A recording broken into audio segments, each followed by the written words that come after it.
you know, racial issues, it's a heart issue. And people don't change because you make laws or you make like um, policies.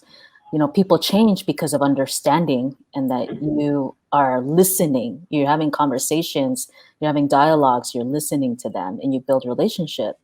And I was like, oh, okay, yeah, that fucking makes sense, you know?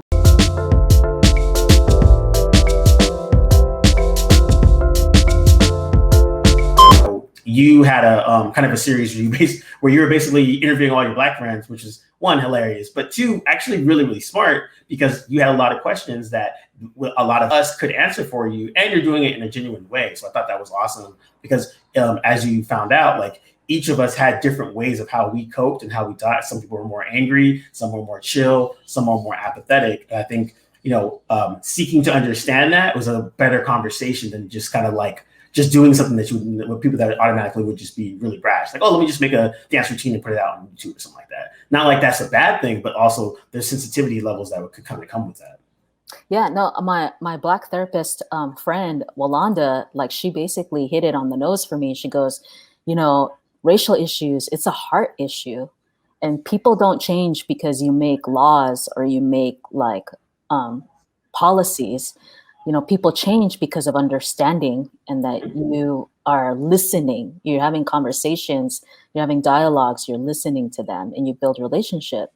And I was like, oh, okay, yeah, that fucking makes sense, And because I was learning like from everybody that I was talking to, like all the experiences and why people behave a certain way, because of what they've experienced. And even you, Cam, like you,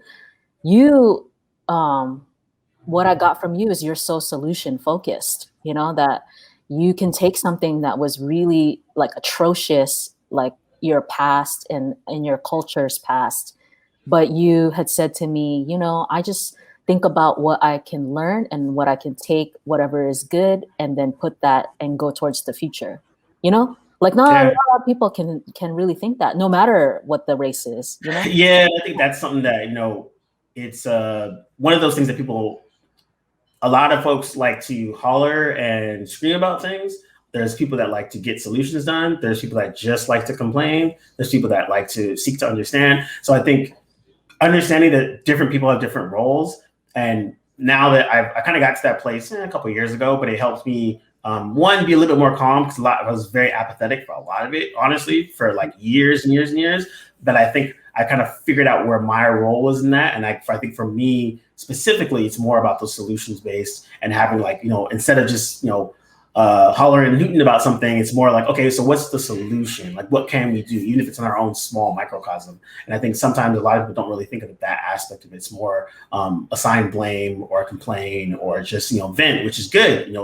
Those are all very important things, aspects. But I think for everyone else, you have to kind of just figure out where your role is in that. And I think that was a special time in kind of in America where people actually paid attention to Black people on some like, hey, this shit's been happening fucking forever, and you guys are just now like uncomfortable for this like 6 months or something like that, where we've been kind of uncomfortable for our entire lives. So yeah, I'm glad that a lot of people, some people took away with it for something with kind of a little bit more cognizant of things that were going on. Some people went too far, but then also people at least are now paying attention a little bit.